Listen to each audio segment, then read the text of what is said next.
Hello and good morning, everyone. Good afternoon for many of you. Welcome to another edition of This is Revolution Podcast free show. And I want to get right down to it because I'm excited about our topic today, being a horror movie fan. We get to talk about horror movies. I will first off say, do have to apologize to my co-hosts because they hate horror movies.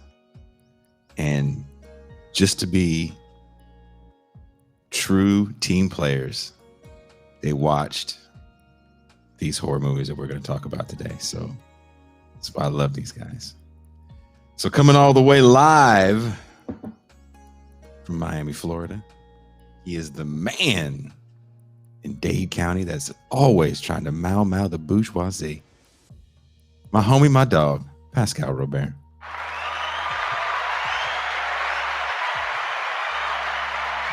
Peace and greetings to the chat. Peace and greetings to the audience. Peace and greetings, Jason Miles. I don't like scary movies. He doesn't. And now coming all the way from Virginia, he is a new flavor of chocolate in the chocolate cities. Marcus of the Left Flank Vets. What's up? Today's a Tog Watch Day in DC. We got the second Justice for January 6th. So I might do some hog grazing later on today. Hog wash or Todd watch? Hog watch, you know? Oh, hog watch, but not Todd watch. No. Are you watching any football today? Marcus and I were supposed to do a sports show where I was going to chastise him about his Ohio State Bucks losing at home. I couldn't be seen. I couldn't be seen. And you know what he did? He forgot. He forgot, even though you talked to him about it the day before. Yeah, man, we had. Okay, Pascal. All right. He happened to book Cornell West out of the blue. Yeah, that's what it was. You know what I'm saying? It was a busy day. No, man, it was my bad. I ended up scheduling some things. And so it wasn't that I forgot. It was that I double booked. It was that he didn't want to have the conversation about Pac-12 dominance. Man, you know what? Just enough. For the first time in a long time, I have our guest is waiting. You should stop being rude. Let's bring in our guest. We have another West Coaster here, and I'm very excited about this. She wrote a book called Virtue Hoarders that is an extremely popular book. We've talked about Professional Managerial Class, but she's actually a film scholar, and she was on a show that we host here once a month, Movie Night Extravaganza, and they were talking about movies, and I hit up Forrest, and I said, hey, do you think Catherine Lou would want to talk about like horror movies? He goes, yeah, dude, I'm totally down. And so I hit up Dr. Lou. She seemed down, and I told her to watch this documentary that is the background of the show, Horror Noir. And she was like, yeah, I have some disagreements on their take on zombie movies. So I was like, it would be cool if we did a whole show on horror movies.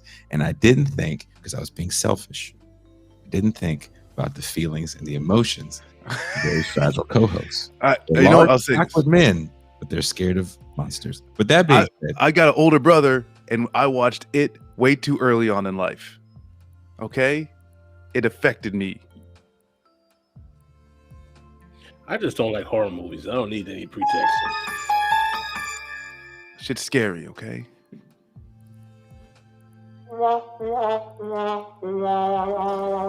Coming all the way live, professor at University of California Irvine, author of Virtue Hoarders, Dr. Catherine Lou.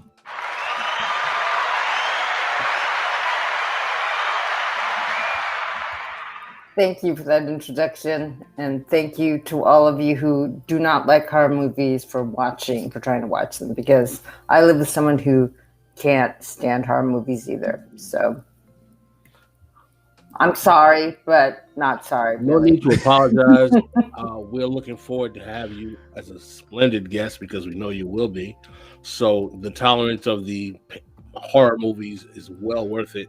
because there's all kinds of things we can discuss and analyze with a professional scholar of the culture industry. It's a great thing. That's not a mark of pride. That's a mark of shame.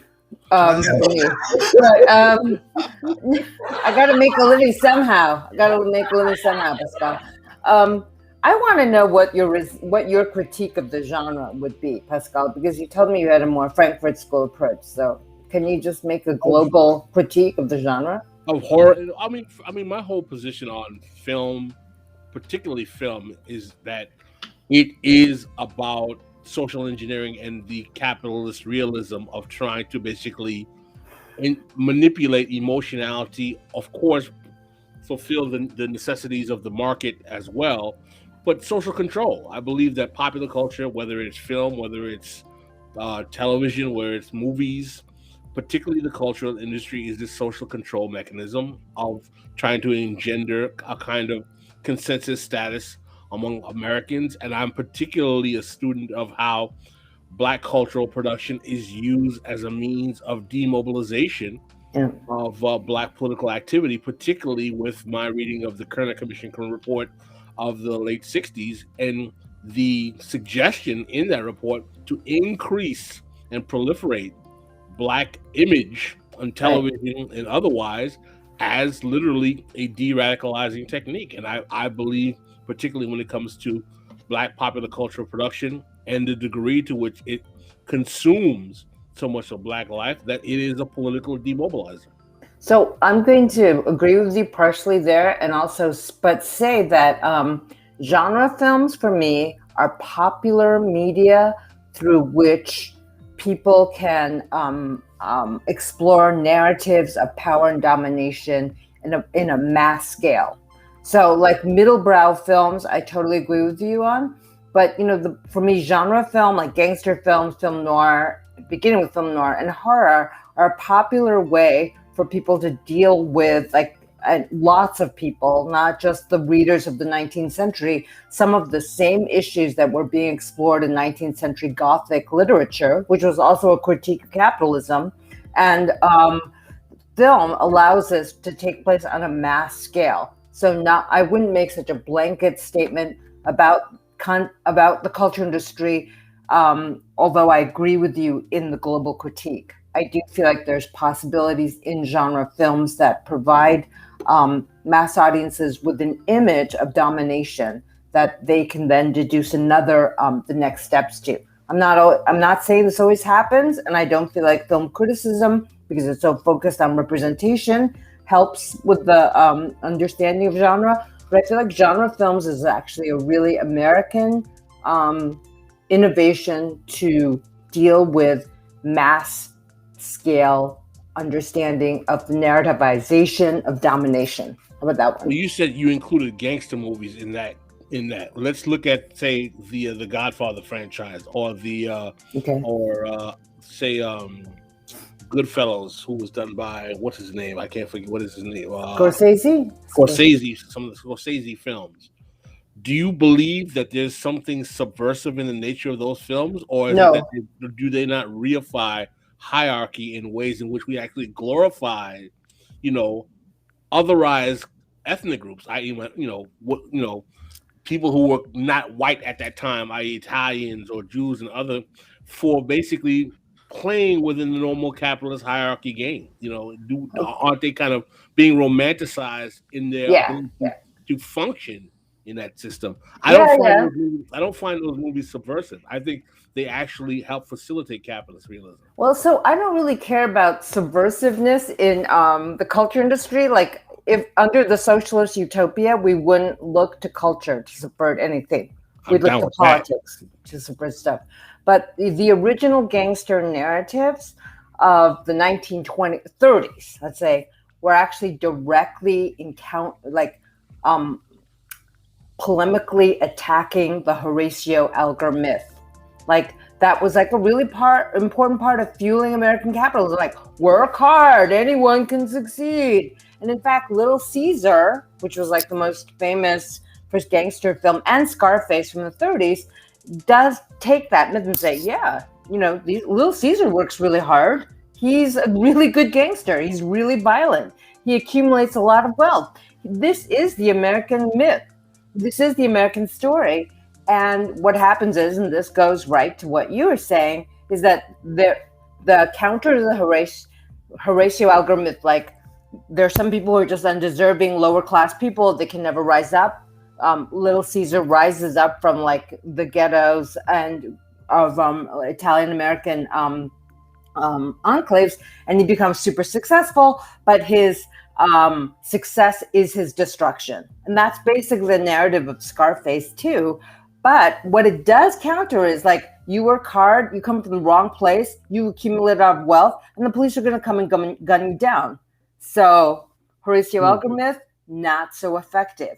And I feel like in the 1930s, people were really questioning whether capitalism really worked, right? So the gangster film really allowed people to understand like this like rags to riches myth.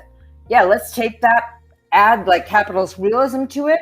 It's entertaining, and it'll explode any of your like allegiance to that myth.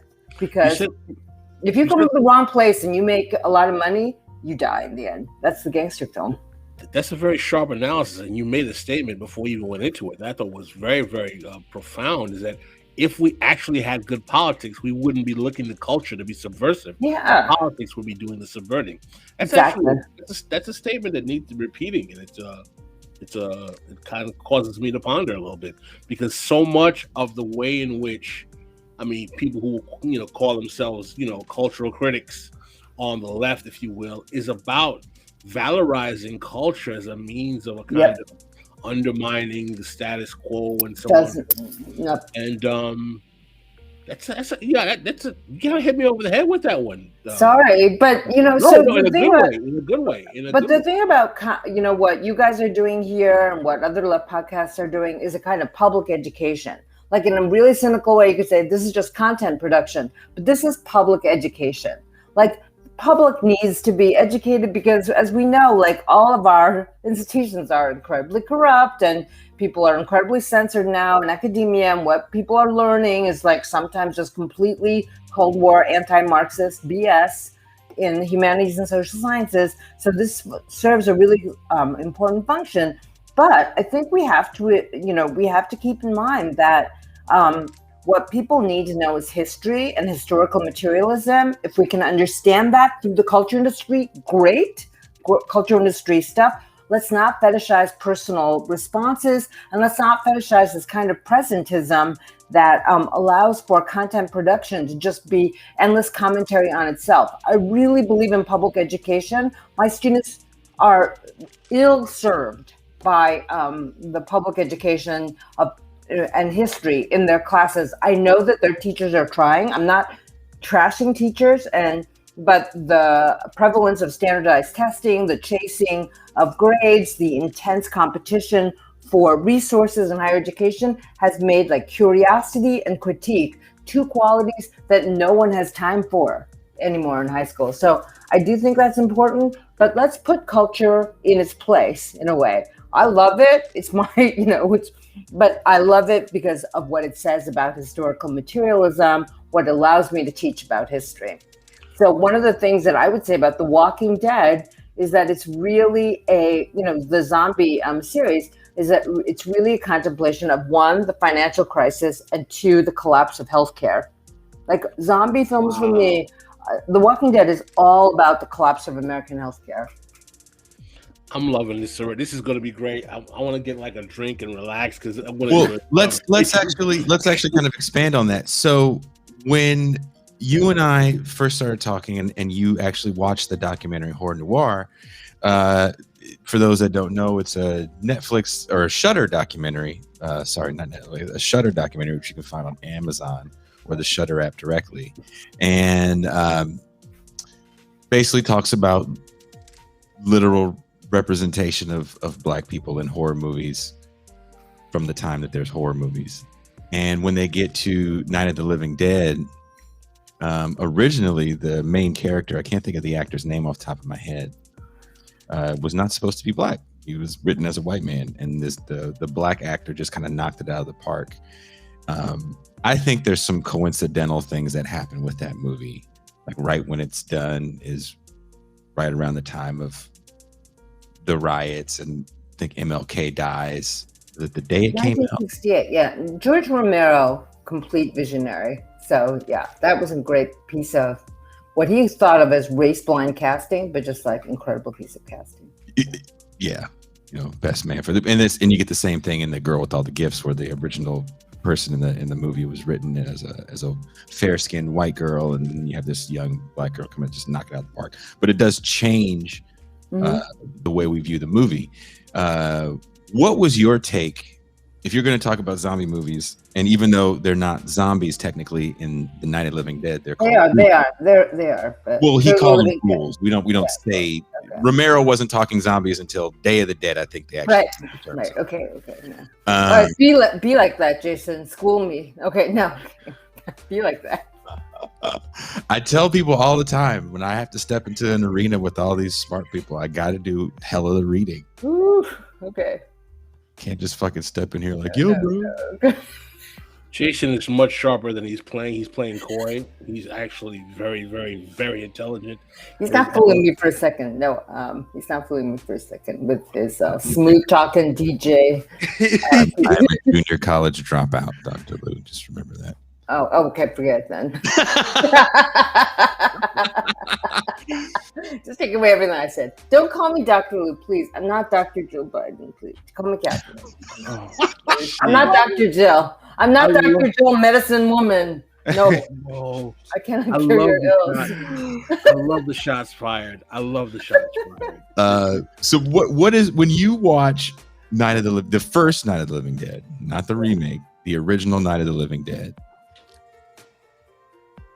what is your take on that movie? Because you wanted to push back against what you saw. So that film for me is a lot about media and the media domination of the American political landscape, because Romero interweaves a lot of documentary looking footage into his film, and it was like incredibly low budget too. He had that like cinema verite attitude. The ghouls were, they were like really simple makeup, very little special effects. But if you wanted me to give you a global view on that, like that film sets up the entire idea that in a zombie apocalypse, your biggest enemy is your fellow human being, not the threat from outside. And so it plays on that idea because the white guy wants to kill him, doesn't want to let him into the basement where the there's like supposedly safe from the ghouls.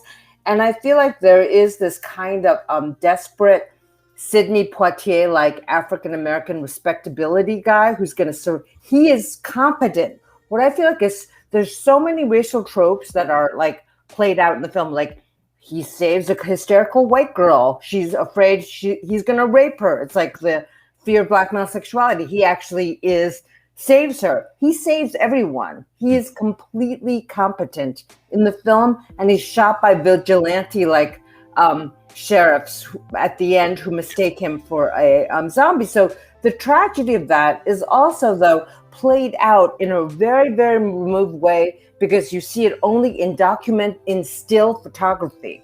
So that's like really important. It's like he's shot, but the conclusion of the film is a montage of newspaper clippings and things like that. And I feel like that film is about the massive mediatization, commodification of intersubjective relations, of politics, of narrative. It's very close to what Pascal said. It's a film that actually sets up its own consumption mode and critiques consumption at the same time. Because there's something about all of the characters, the human characters, who are compelled. They're compulsive. And the ghouls are compulsive. They have to eat. And the whole thing about the monsters or the zombies is that they live without any kind of sovereignty or, can I use the nerdy word, autotelic, like self-motivation? And that's what Romero is completely preoccupied with. Is like, who is this person in the future who's going to be the pure consumer? the pure consumer of spectacle, the pure consumer of intersubjective relations, the pure consumer of the other. And that's what, for me, that film is about. And the person who stands up to it and who is killed, again, by spectacle, because they mistake him, the white, like the really scary looking white racist vigilantes, who for me are much scarier than the zombies. They see him and they mistake him for a zombie. And it's all about like spectacle and mistaken identity and violence. And so the fact that the racial tenor of that film, with the groundbreaking race-blind casting of the protagonist, is so fantastic, because actually race becomes, and racial conflict will become part of the spectacle that we can then consume. And even in its critique of spectacle, it's giving itself, it's like a breakthrough in genre, and it creates a whole vocabulary for the zombie films to come.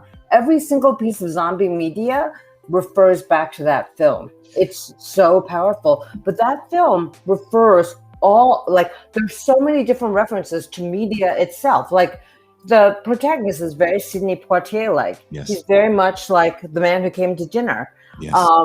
The hysterical mother, the hysterical daughter, she's very Tippi. The hysterical white woman is very Tippi Hedren-like, very Hitchcockian. Well, So let me ask you this. Let me ask you this, and I ask this question not just to you, Catherine. Okay. You said don't call you doctor, so I'm like, Please call me Catherine. Call me anything but Dr. Lou. well, Because I won't. Because if you have a heart attack, I'm not going to be able to save you. I'll be able to be like, oh wow, that was bad. Professor Lou. Then capitalism got another one. I'm asking Yeah, a question to exactly. the entire panel, and Marcus, I want you to go first Uh-oh. because I haven't picked on you yet. Okay. Well, you're talking shit about OSU to start the show. No, I'm sorry. Go ahead. I did, but you deserve that one. I get. Yeah. Anyway, I do think, and I sent you guys an article, except for Catherine, which was kind of fucked up. I probably should have sent you the article too. Oh, you said about kind of black trauma porn in these horror movies, and it does seem like post Get Out that there's a bit of a, and it feels, this is just my opinion, and I want to get you guys' take on it. It feels like post Get Out, that being such a hit, you have all these kind of black trauma draped in some sort of idea of what history was like horror movies. So you have the show Them on Amazon. You have the sequel Us, which isn't so much, I don't think, black trauma. Lovecraft Country. Oh yeah. Lovecraft Country, Antebellum. Do you guys think this is kind of a cheap cash in, or do you think these people are literally trying to tell some sort of important story? And I'll go with you first, Marcus. Cheap cash in. I don't know if like it's because I guess for me too is like I don't have as much as a like I guess in-depth thought process on like film and culture as Catherine does. But at the end of the day, it's like I as a just, you know, I guess like just feel myself to like a consumer of entertainment. It's like, how does this like literally like make me feel? You know, is kind of like the first step that I go, and it makes me feel like this is just a cheap. That's how I feel, right? It's like I'm watching it, and it doesn't seem like there's a real artistic development to deliver a message that is like coherent, poignant, and then also interesting to watch. I just watched a film that used something that is obviously eye-catching, and then reproducing it into a film. If that, I guess that's how I kind of like feel like it is. So not even to go to like the I guess the inspiration of the filmmaker, but like that's, as the person watching it, that's how I end up taking it in. Pascal? I have significant thoughts on this subject matter. I thank you for asking the question. I think it's much more insidious than that. And I think to talk about why we're in this moment in film where Black trauma porn is prevalent, we're going to have to take a historical kind of look back in terms of the past 12, 13 years of Black politics, going back to the rise of the Obama phenomenon. And we have to realize that how much what we hear, what I call the Black shattering class, the Black academic infrastructure, the Black petite bourgeoisie, or what Catherine would know, the Black professional managerial class, was vested in curating a comprehensive image of Black support for the Obama project, which partially touted this notion of post-racialism. Okay, that Obama is the embodiment of is the cure. He is the palliative for all of America's racial woes because he's embodying everything that is great about America. So we go from post-racialism with Obama to doubling down on race reductionism post-George Floyd and into the age of Trump. And why is that? Because basically, particularly for under 40 Black Americans, there's a realization that the Obama project was a failure in its ability to improve the material conditions. It was a failure comprehensively. We see 35 to 50% loss of Black wealth through the subprime mortgage crisis with no recompense allowed under Obama. And suddenly there becomes a change in the racial discourse from oh wow, wonderful, our president is Black, everything is okay, combined with the rise of Trayvon Martin and the visual presentation of cops shooting Black citizens throughout the country. And the person who was chosen, by the way, as the avatar of the Black voice from this politics, my not favorite person, Ta-Nehisi Coates, changes from "my president is Black to woe is me, I am the Negro" in his discourse, right? And what happens is that there is a shift, which is a class politics. It's a class politics. There's a shift that happens in the failure of Obama, where the spectacle of Black trauma becomes the politics.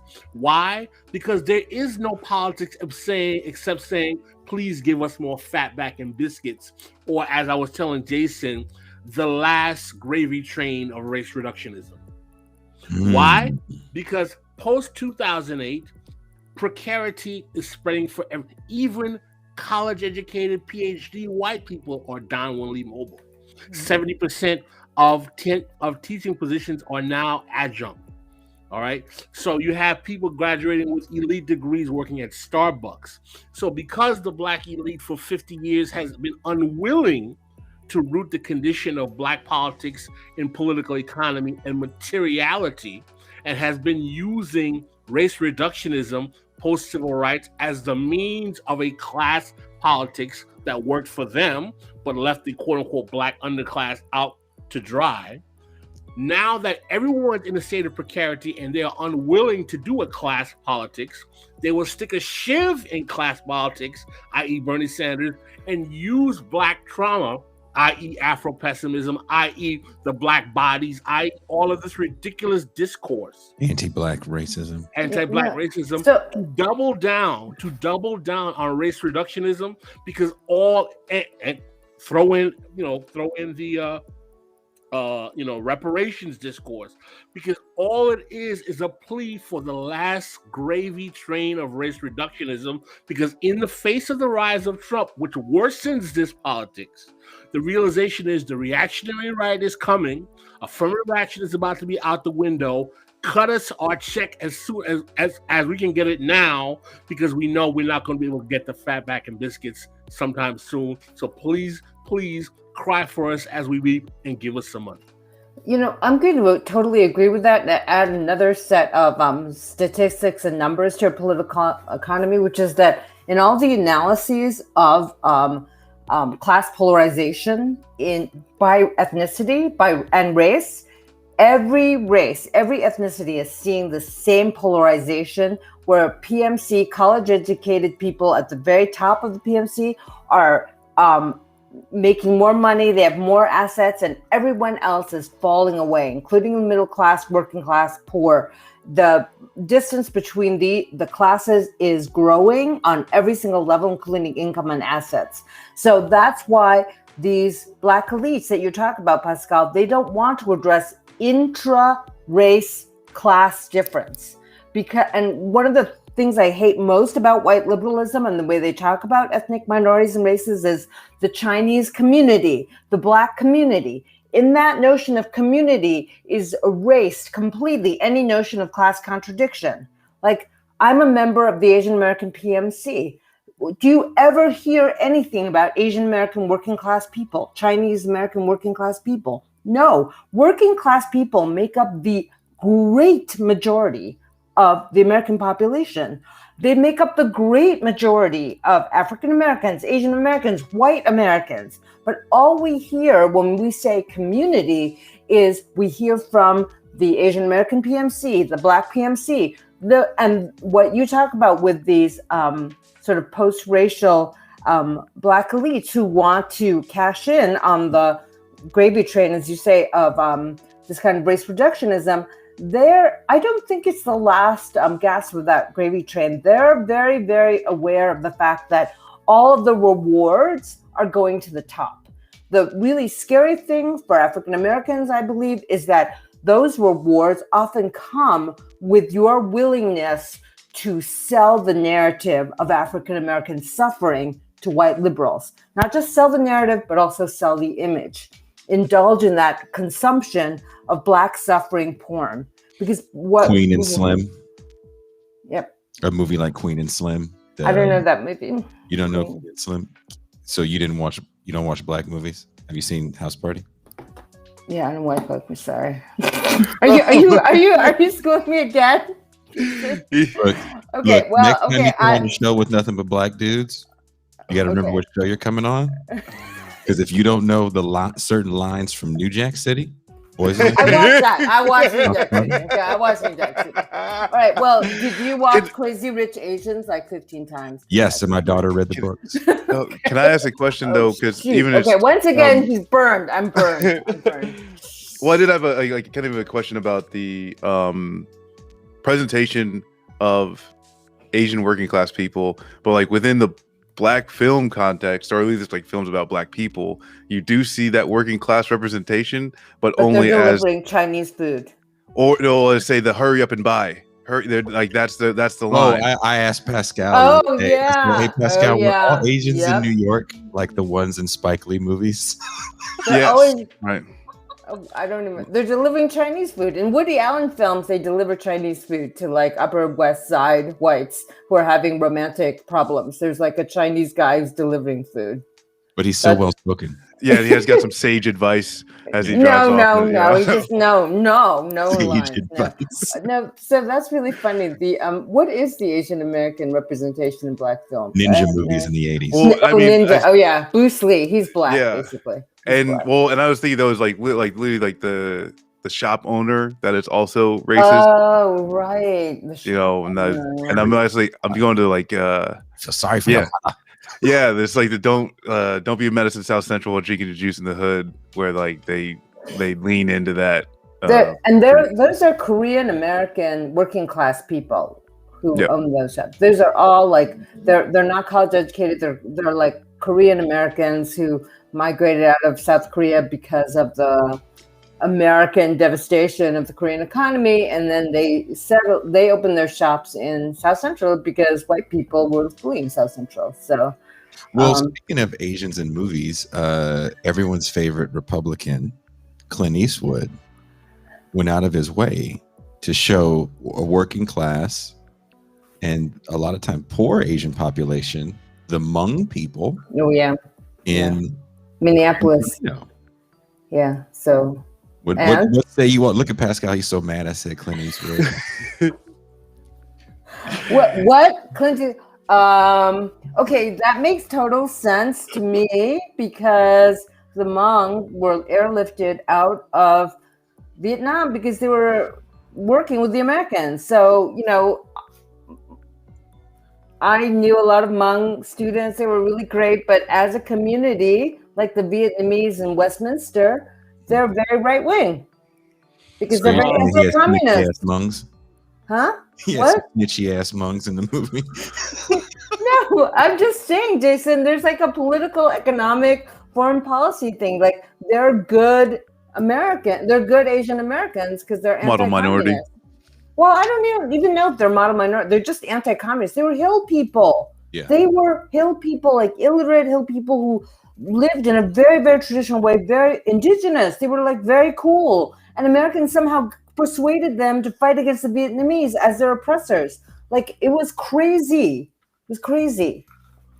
And they all like became CIA translators and things like that. So of course, like the right wing loves them. But I mean, they're being used. They're being used by. I didn't know that, and that makes a lot of sense. Why Clint Eastwood would go out of his way to make a movie about Hmong people. Like, what can I do next? Hmong people and he's not gonna make a movie about like CCP loving like Chinese nationalist immigrants. More and more young Chinese Americans and mixed race kids like my son are very, very into the CCP. Is anyone going to make a movie about that? No. We will. Oh, okay. We'll do it. QAnon supporters will do that. QAnon will make that movie and make it into a horror film. Oh, yeah, there are all these like Asian Americans creeping around with like yeah. the red star with Yes. like a little mouth button and they're like coming to your house. They're sneaking. Well, they're sneaking into the printing presses for the school books and inserting critical race theory. Yeah, I love it. Yeah, and little like communist messages everywhere. Yes, yes. And your fortune cookies are all like communist messages. It'd be so amazing, like subliminal messages through your Chinese food. Don't give them more fuel, Catherine. Why? Don't give them. It was like we don't burn books anymore. We burn fortune cookies, right? Fortune cookies and tweets. That's what we need to burn now. We need to create subversive fortune cookies. This is like if I were the CCP, like foreign policy. If I were MI6 for China, I would have so many ideas. I would have so many ideas for how to spread the word. I wanted to address something you said about how you don't necessarily believe that this is the last gravy train of the race reductionism. One of the reasons why I believe that it's the last gravy train is that the neoliberal corporate Democrats have been unable to leverage a counter to the rise of the reactionary right. And they are taking over state legislatures and have captured the Supreme Court so that when things like affirmative action and minority set-aside programs that generally benefit the Black middle class do come up for consideration, they will probably be even more reversed and knocked down than I think they already have been. And we're already seeing that states throughout the country are basically turning things like talking about race and racism in schools, public and universities is basically illegal now. So I think that what's making this the last, what in the mind of the Black shattering class and the Black elite, this is the last gravy train because basically they don't have any politics to counter the reactionary right's response to their race reductionism.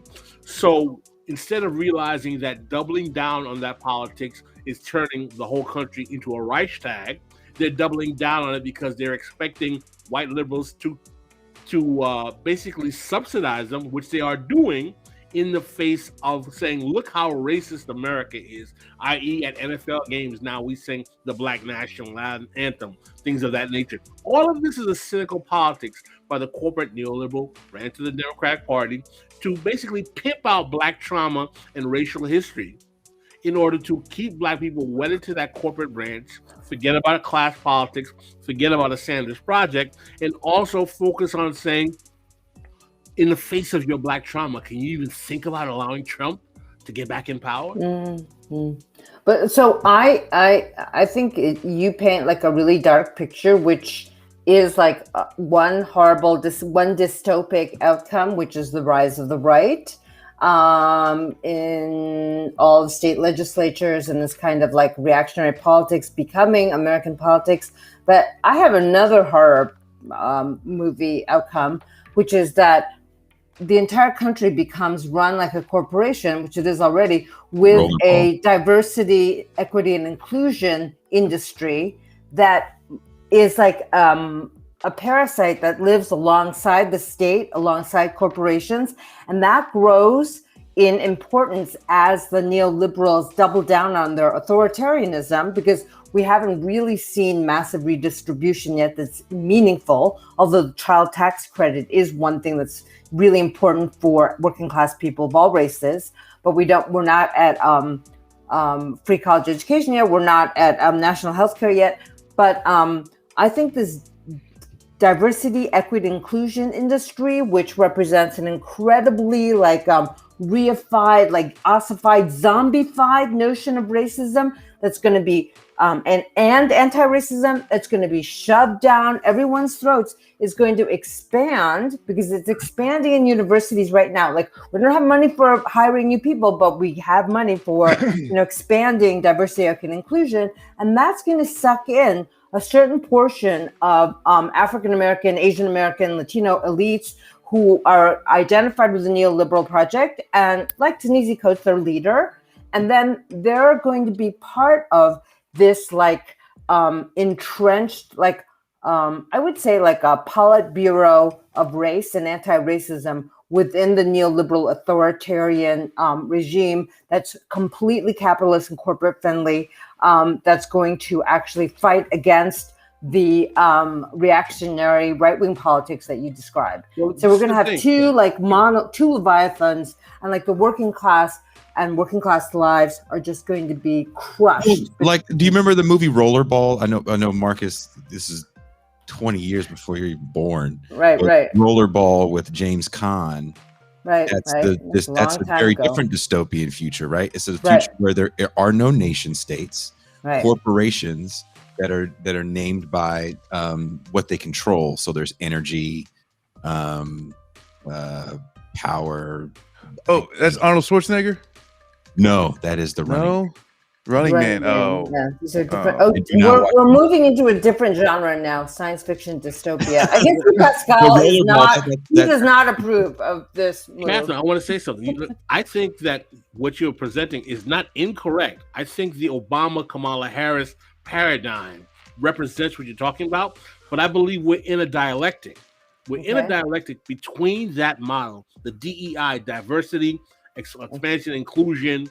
In other words, browning, womanizing, and homosexualizing the pie as it shrinks, and everyone else can eat cake or mud, whatever. And that model, and I think that model has been in play up until the rise of the reactionary right globally. And we're stuck in this kind of dialectic. I don't want to reduce it to the simple, the globalists versus the nationalists, reactionary nationalist kind of discourse. But what I'm saying is that I agree with you that has been the posture of the neoliberal corporatists to play on that, diversity, equity, inclusion, diversity, equity. And I think that the black trauma porn is feeding that as well. Look, at least we respect your suffering. You got to be with us. I get that, but I think that people are seeing through that, and it's fueling the rage of the reactionary right. The backlash is incredible. Are they seeing through it? Because Jordan Peele got that deal to do the Twilight Zone, and some of those episodes are very much the trauma porn that we're talking about, and it kind of feels like that's the movie that he's going to make at this point, the new Candyman. So when we talk about the culture industry, again, let's put this in perspective. Right. Candyman, and I think you guys have seen Candyman. Marcus and Pascal, you've seen Candyman. Long time ago. No, the new one. There's a new one. There's a new remake. There's a new one, and it's been huge at the box office. Yeah, it's part of the Candyman canon or whatever, because I think Tony Todd is actually in it. But in the original Candyman, it's the story of this black man who, I think he was supposed to be a slave, but the new one kind of expands on his story where he's not a slave. But anyway, he's in love with a white woman. The slave masters find out, they chop his hand off, and put a bunch of honey on him and bees sting him to death, and he comes back and kills black people in the hood. Mm-hmm. And when Candyman comes out, Cabrini Green is still a project. It hasn't been torn down yet. Mm-hmm. So literally, the black guy that got killed by white slave masters comes back to the projects to kill black people. That doesn't even sound like a black person wrote that. What black person would write that silly shit? Like when I heard Jaleel White, you guys know, it was Urkel was talking about how when he first came to Family Matters, it was the writers that were writing it were so like white. They had the characters coming home from a long day of work saying shit like "Oy vey."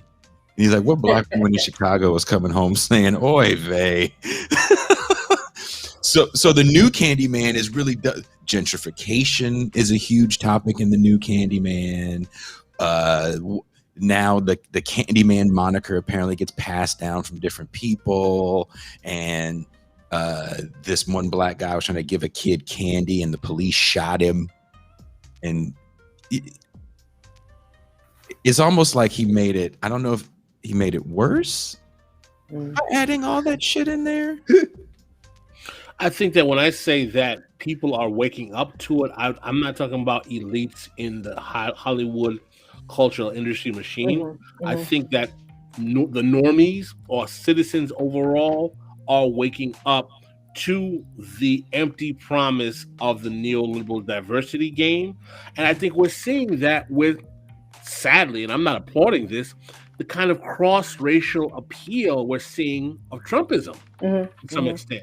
That we're seeing a rising of black and brown and even Latino people who finding appeal in Trumpism, and the fact that there is a phenomenon, particularly with the under 40 set of particularly black voters, who are becoming increasingly impatient with the Democratic Party because they are doubling down on this kind of race reductionist black agenda, and they're waiting for the Democratic Party to respond in a way that gives them what they want, which will probably be black capitalism with some means-tested programming, that it's causing people to ask, well, why do we vote for Biden? This is impatience.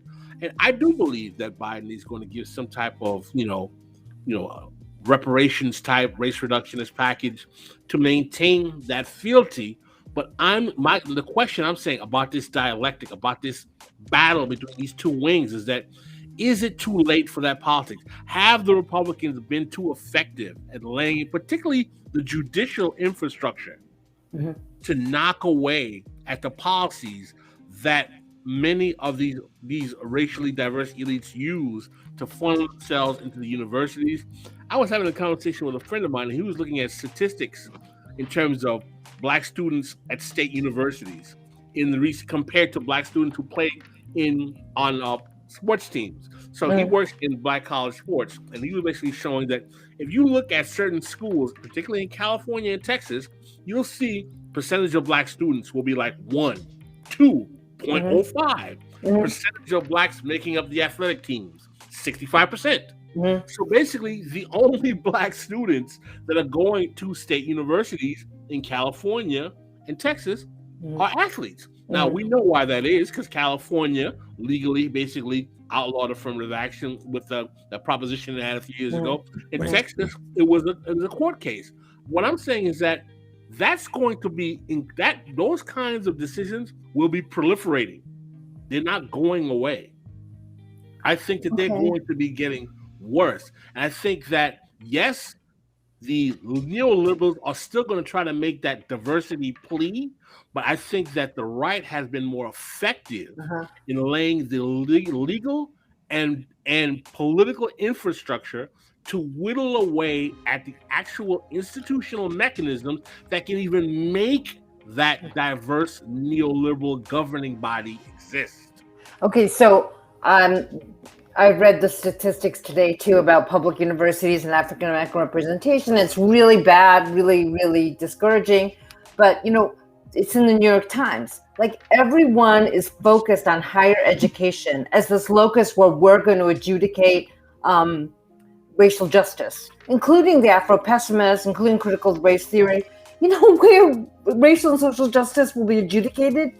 In the working class, in the plight and the production of life worlds of working class African Americans. They are still the largest number of African Americans. You can keep trying to recruit people through a narrow passage to get your perfect 13% of African Americans in higher education, and you will leave so many people behind. But that's their agenda, though. No, that is their agenda. So, of course, like all this focus moves us away from socialism, moves us away from universalist, socialist programs that would lift up like a kid who's 1 year old right now, who can go to who could have gone to Head Start, who can go to universal free childcare, and who lives with, you know, his parents or his mother in what used to be Cabrini Green, or, you know, in Fort Greene, in Bed-Stuy, that's being rapidly gentrified, in South Central. This kind of curating of diversity in higher education, I am so tired of reading about that too. It's like the redistributive policies that we need have to focus on the needs of working class people. And working class people are normies, as you said, Pascal, and actually like have socially and culturally conservative views. The Democratic Party wants to give us no redistribution and some really like weird disruptive identity politics that actually a lot of like conservative church-going Black people can't accept. I'm sorry, that's just the way it is. But I wanted to add one other thing, which is that the U.S. is exporting this form of spectacularized racial justice based on the trauma porn of George Floyd's death, which I think is just so horrible that we got to see that over and over again. I fucking hate that. It was shown on TV all the time. I absolutely despise the people who reran it, and all the liberals of all the races who think like watching that makes them a better person. I fucking hate that. But my point is though that this kind of racial politics is being exported everywhere to U.S. friendly countries. My husband was in Germany. He's German, in this town that had no maybe 3 Afro-Germans. I don't even know. He said he didn't see any. And they had huge BLM posters up, banners in the town. This is in former East Germany, right? The town is really nice. Everywhere else, it's like someone exploded a neutron bomb. There's just not people. There's no industry. There's nothing. Well, think about what those working class former East Germans are thinking when you have like these wealthy liberals putting out their BLM signs. They're like, what the fuck happened to me? This, what about my people? Like, this kind of politics is being exported as like imperialist hegemonic ideology of justice. And it is creating a global reaction. Like the right-wing reaction you're talking about, Pascal, it is everywhere. Like, I just think about those East Germans, like betrayed by 1989, oppressed by communists, maybe oppressed by Nazis, whatever. There's nothing for them. And then they're like, their politicians are like, guys, put up this BLM poster. What are they supposed to think? If you guys remember, Rodney King, during the trial of the officers that beat him, when they first showed the tape, which, as Catherine is saying, was played ad nauseum on the news, there were jurors that were in tears. A month in, after watching the tape every day, those same jurors voted to acquit, and they were desensitized by the violence. Well, I mean, the larger point that you're demonstrating, Jason, in your commentary is that the notion that this type of demonstration of what we are calling Black trauma porn is somehow working to the benefit of the poor and working class. The key is the poor and working class Black people who are disproportionately the victims of this violence is absolutely incorrect. And to an earlier point that Catherine was making, that we've made before on the show, is that the suffering of the Black poor and working class for the 50-year counter-revolution has always been the means of extracting the fat back and biscuits patronage and politics of the Black elite and the Black middle class, or Black middle class adjacent, oftentimes to the neglect of the Black poor and working class, who are deemed the underclass, who end up getting mass incarceration, deindustrialization, drug-infested neighborhoods, poor housing, gentrification, so on and so forth, oftentimes under the management of, guess what, of the black political class as well.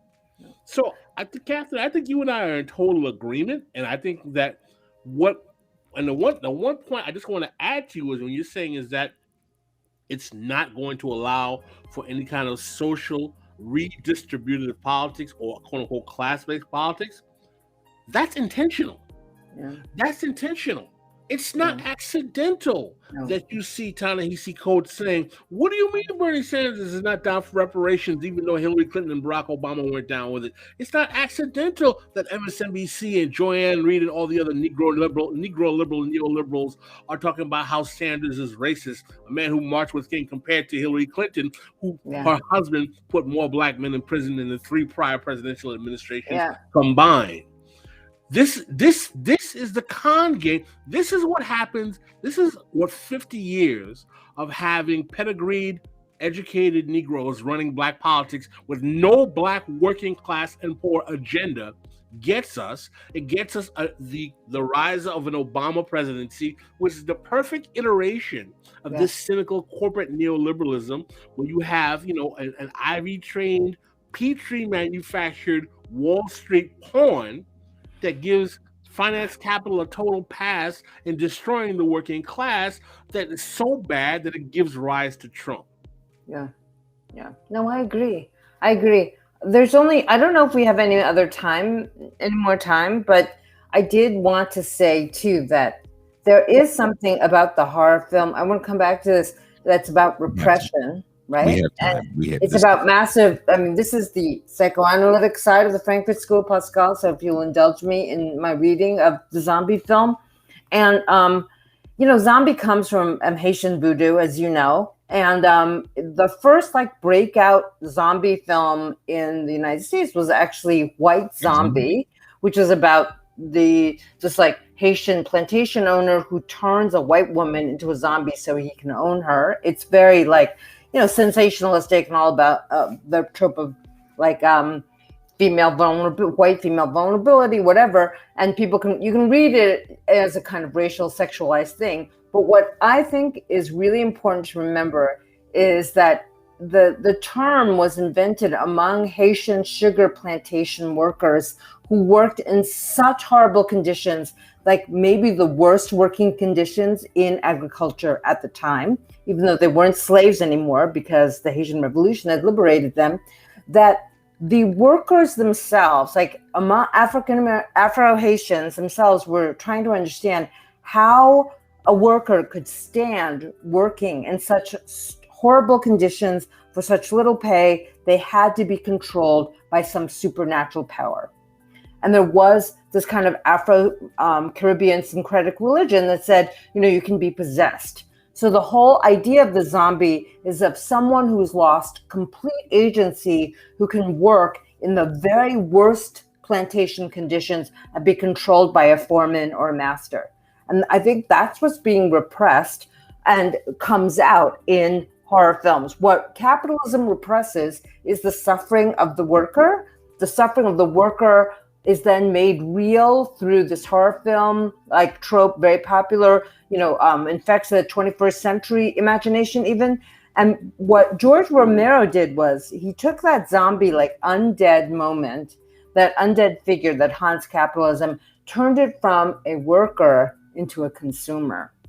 That's what I was talking about. Because the consumer then in 1968, as America deindustrializes, the American consumer becomes the pivot of global capitalism, which is why after 9/11, George Bush says, keep buying. Yeah. The more you'll indebt yourself, the more you'll buy. That's a pivot. But in early 20th century, it was the worker, the producer, who worked in these infernal conditions. If you read Marx about what it was like to work in a factory in Staffordshire, Manchester, Liverpool, it is hell. And that was also what the Haitian sugar plantations were. They were hell. It was hell for the workers. And it wasn't always a white owner or foreman. It was an Afro-Caribbean foreman. So the other Afro-Caribbean people would say, he's a voodoo, master. He's possess these people. This is the only way they could understand that kind of pure abjection, pure domination. And I hate the term like black and brown bodies, because it actually recapitulates that destruction of agency in the worker's body. And it makes us all the overseer. We are subjects. We're not bodies. No one should ever refer to anyone else as a body. I totally agree with you in your contempt for the dispatch of the black bodies, the brown bodies. But the zombification is a reduction to the body, because it's always a reduction to appetite or reduction to subjectification. So, like, if we want to treat everyone else, minorities, as zombies, that is not good. That is not what socialism is about. That's not what leftism is about. We have to make people subjects, workers, or sovereign. The sovereignty of the worker is what we should be fighting for. His or her dignity, not idealizing or melodramatizing a reduction to the body. Blech, that's like the worst. Go ahead, Marcus. Well, I have a question, kind of even going back to something that you said earlier, Catherine, and it's more about the utility of film. And I kind of want to even ask if is it separate? Is it part of like the medium of art that is film that does something? Maybe it's like even just like what goes into making a film that could be especially like a dividing line. But I want to know do you find like some type of dividing line between like art, the utility of like propaganda, and the usefulness of film as a medium to do so? I do think that film is a really effective propaganda tool, and right now it's a propaganda tool of capitalism, but it doesn't have to be. I also really respect like the craftsmanship of filmmaking and the crafts, the labor of the filmmaker, the crew, the production, like all of that is really, really something to be respected. The question of art as a kind of autonomous, artistic thing, that's like, I have to admit to having like these complete like art film investments. I don't like experimental film, but a lot of the film I really like are made by left-wing filmmakers who are new wave filmmakers, from the neo-realists in Italy to France to Taiwan to the global new wave, right? That is where my heart is at, because I feel like the stories that they tell are deeply, deeply political and left. Not many people see them, like Edward Yang's films, Truffaut's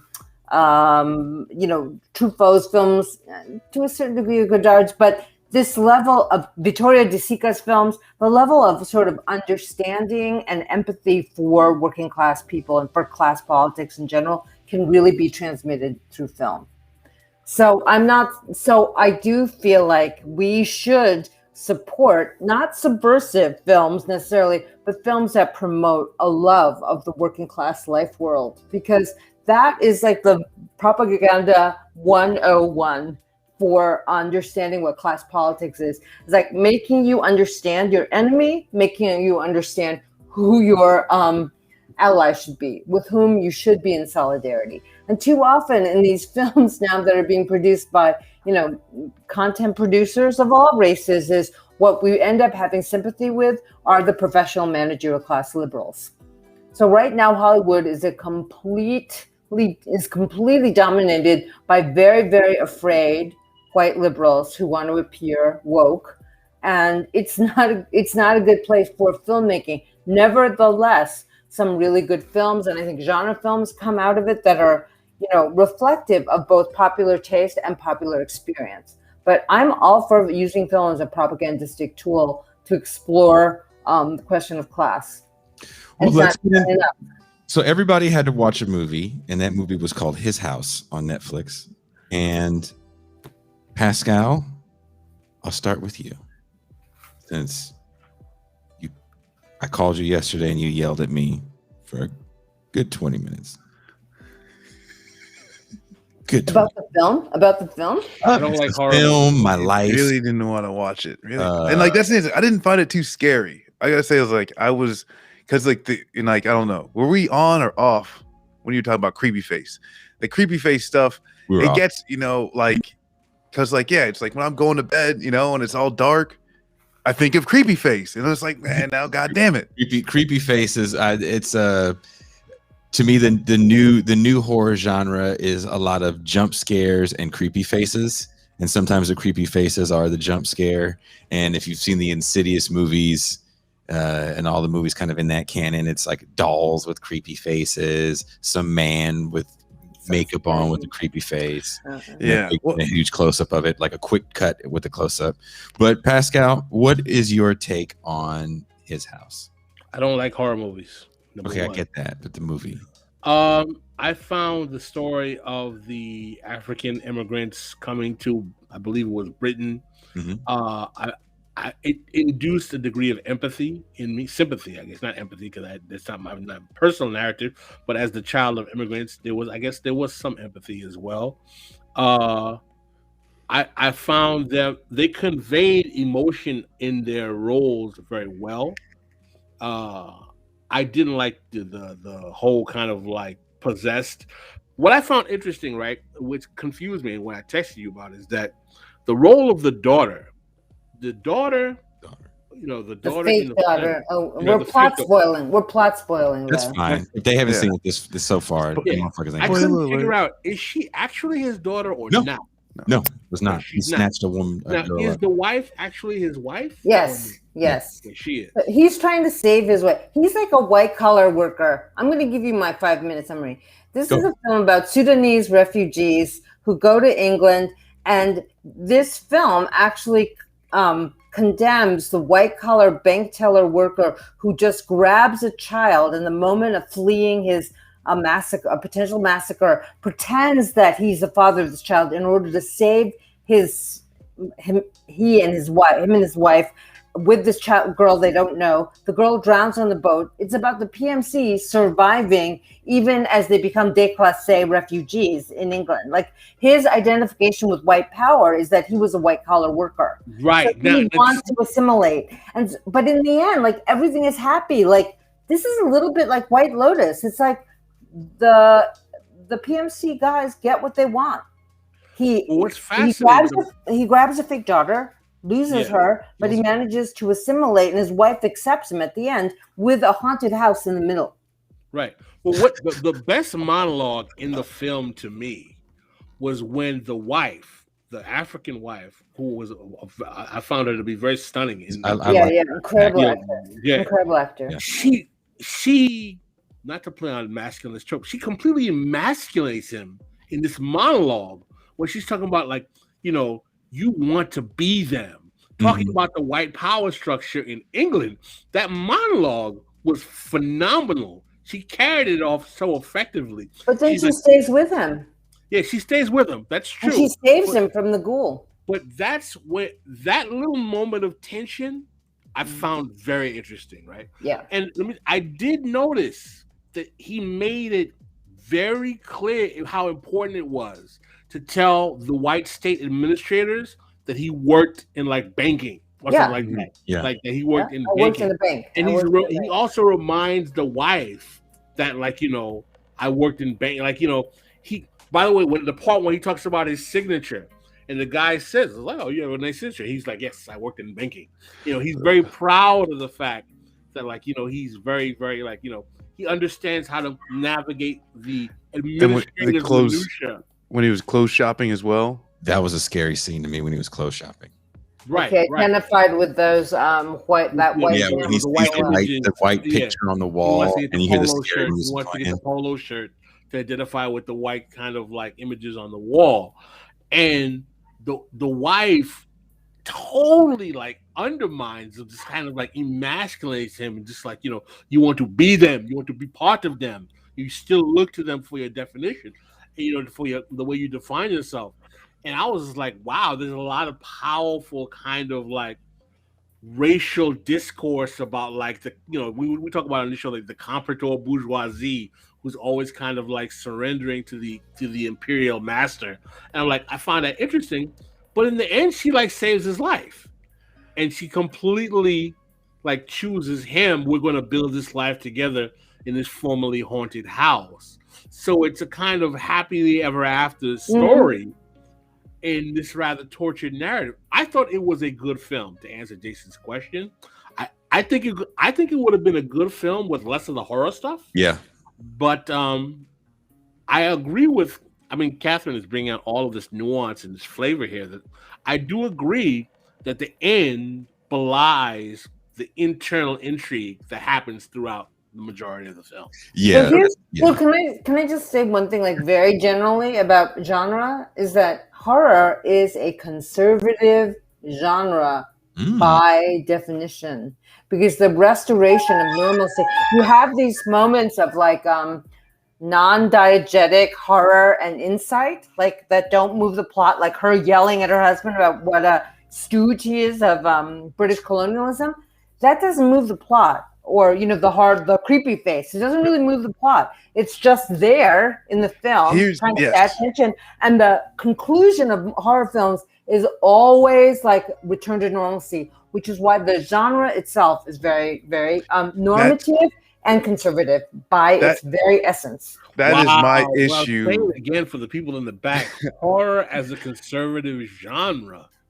That's my issue, and I feel like I got faked out by the movie, because the way it starts out, and this is part of the twist, is that they are paying a debt, which is taking the child, and then the child ends up losing, which that wasn't even their fault. There didn't seem like there was like in even that accident where the child is lost. Like I don't know that does well, at least it wasn't conveyed to me. And also too, it's like I didn't really feel like I did not understand that. I didn't have an understanding that they were Sudanese.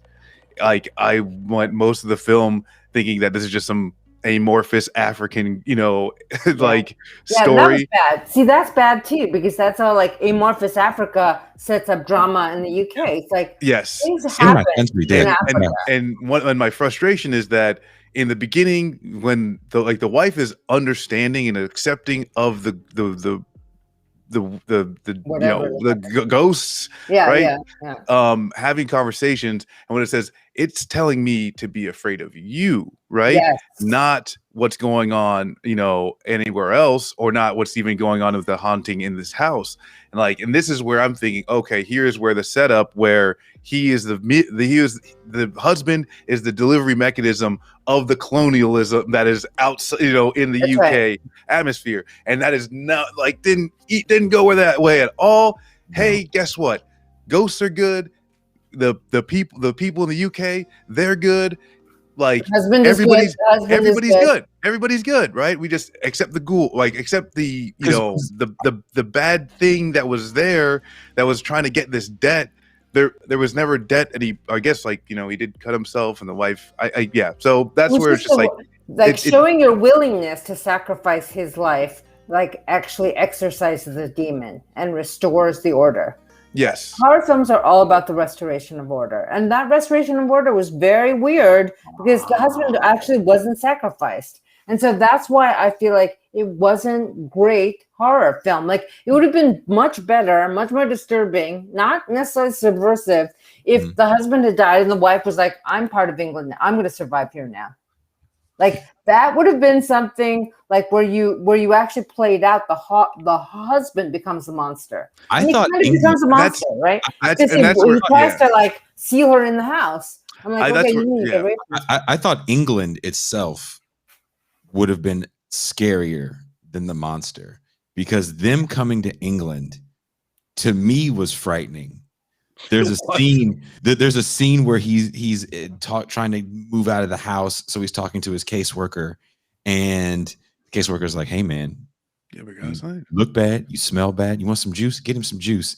And he's so nervous and he's so scared and he wants to get out of the house so bad, he crushes the glass in his hand, and it dawns on him like, "Oh shit, I look like the people that are the bad people," because the guy goes, "I thought you were one of the good ones." Right.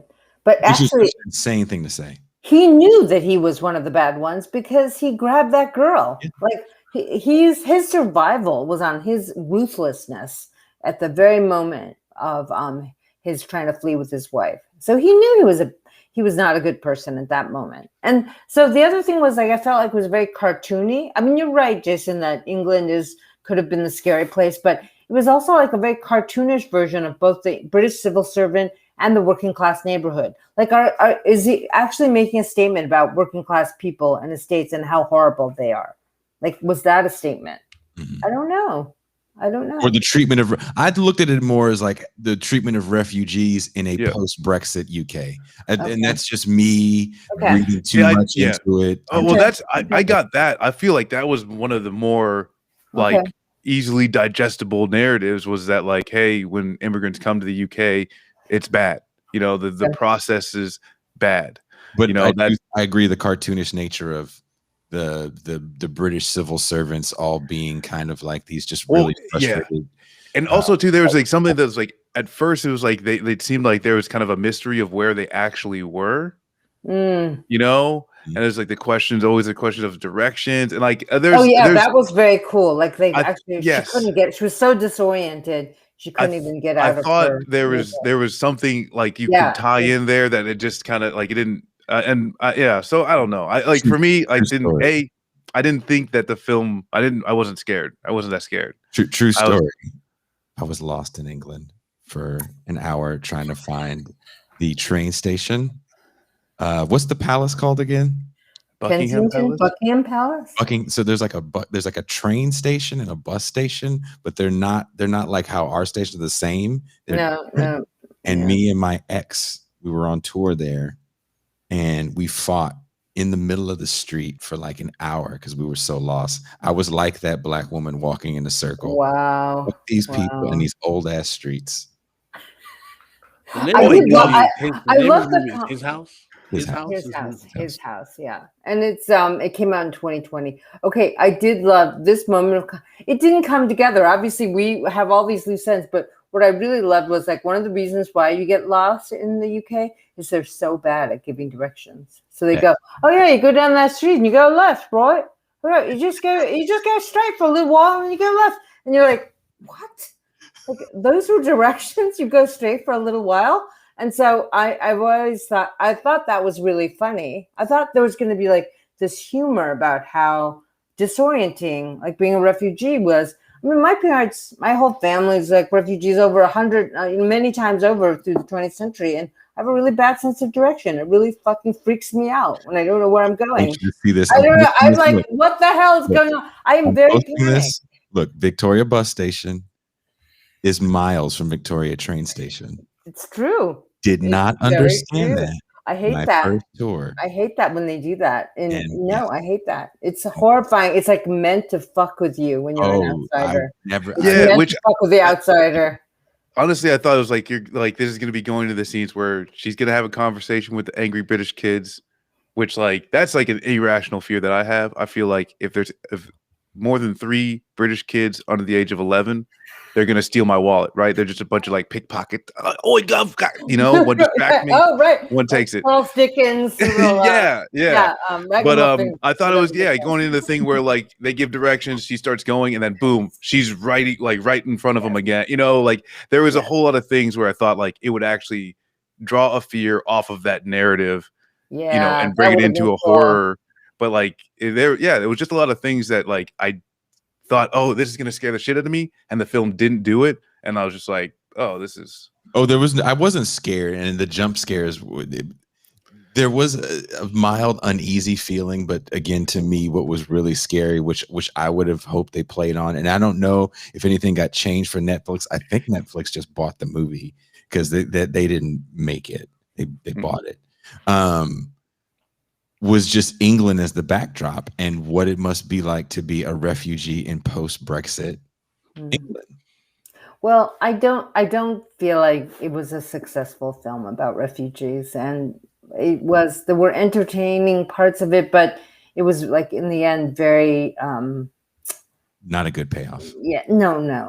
And I have problems with the fact that like Africa becomes this like amorphous thing where it's very communal. Like it's so beautiful when the women get together and they're talking to her. Like she walks out and she's back in Sudan and there's this sort of embrace of her by these women.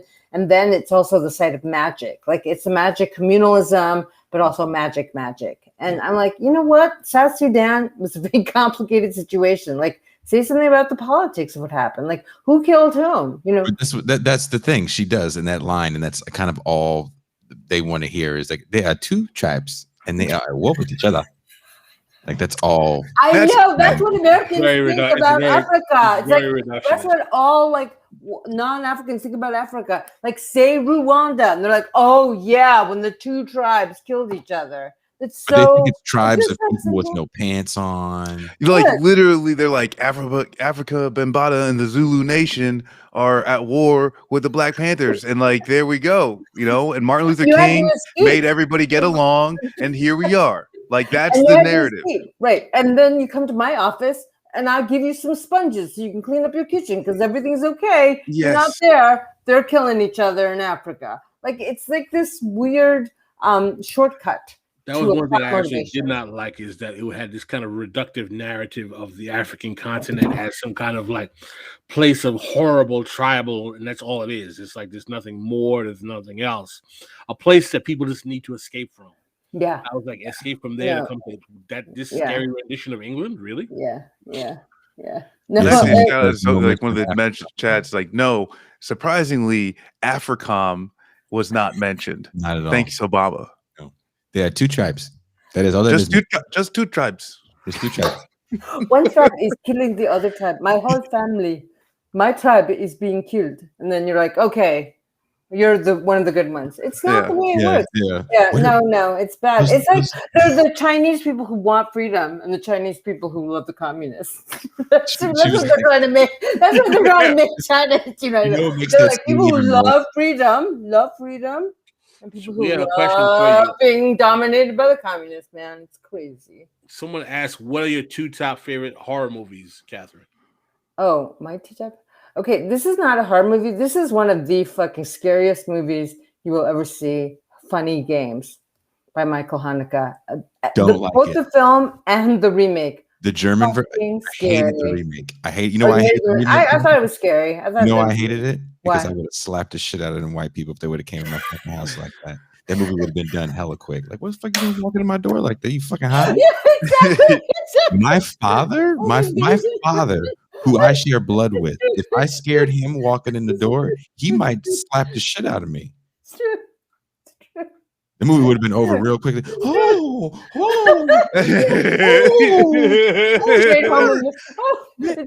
you don't slap the shit out of his goofy ass, I got a funny game for you. It's called Get My Foot Out of the Crack of Your Ass.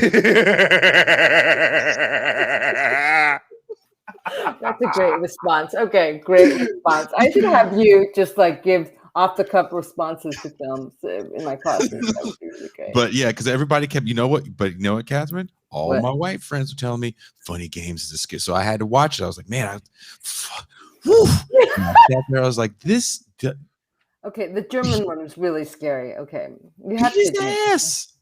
What's the second? Dogtooth is one of the scariest movies ever. I can't. You know, the classics, The Shining. Okay, The Exorcist. I was a kid. The Exorcist scared the bejesus out of me. Like, you know what those, like, because I'm really old, I was raised with no religion at all, but the scary ass satanic movies of the 70s made me a Christian. Oh, shit. Because we didn't go to church. I was just like, Damien, Children of the Corn, The Exorcist, like, God exists because Satan is fucking scary. So I'm very like I'm Christian by popular culture. The Ten Commandments too. Do you think the 70s was the golden age of American film in the overall? You got a lot of new left filmmakers actually making film. Like Star Wars is not going to look like Star Wars if George Lucas doesn't come out of the new left. And that's just my opinion. I'll shut up. One of my favorite films, which is definitely about class, is from the 70s, Days of Heaven by Terrence Malick, about the 1930s migrant workers. Richard Gere's first film. Unfucking believable. This is what happens when you have a scholar of film. Well, can I say it? Like the movie It? I'm so scared of that movie. I cannot even see it. I can't see it. I'm too scared. I have a love-hate relationship with horror films, and That's too scary for me. Well, it's one of those times where it's like, I got an old brother. He was like, hey, me and my friend are going to watch a movie. And like, I'm like, Mom, I want to go too. And it's just like, take your little ass brother. He's like, fine, but we watched it. Oh my God. And that changed the next 3 years of my life. Don't as far as like walking too close to the grates, right? The sidewalks and the grates. Oh yeah. Hell no. I'm either walking in the middle of the yard or the middle of the street so I can see. It's so scary. I can't believe you saw that in a movie theater too. That was traumatized for life. I was messed up as a kid. I just couldn't the drainage shit. I would steer clear. Actually, my childhood memories are of seeing the fusion of blaxploitation movies and horror movies like Blackula in the theater. But that's not scary. That was not scary. No, it was scared by Blackula? No, I was not scared, but there was a movie called Sugar Hill that was kind of scary. That was a blaxploitation movie. That kind of scared. That was legit. That was scary. But I want to ask this while we have Dr. Mrs. Catherine Liu on. Ganja and Hess. Have you ever seen that? No. You really don't watch black movies? Ganja and Hess. I was about to say, who's sparking up? I was about to say. I was like, what was it? I heard Ganja. I was like, what? Marcus. That's like you have to give me a curriculum. You have to give me a. It came out towards the end of the blaxploitation era, and the guy that made it didn't give the studio a blaxploitation movie. He gave them a black movie about vampires that didn't have teeth. It was more about a dude that had a blood disorder that lived forever. It was a very different, it's a very artsy take on the okay, well, I'm very ill-educated in this area.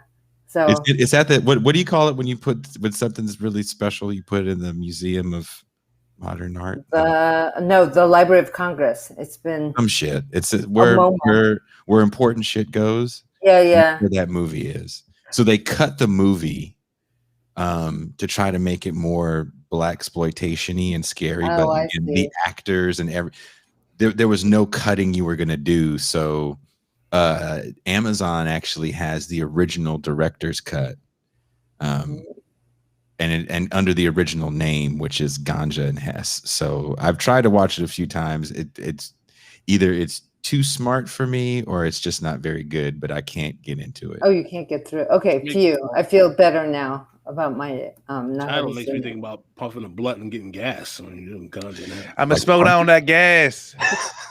I'm gonna guess it was Pascal, your favorite scary movie, Amistad.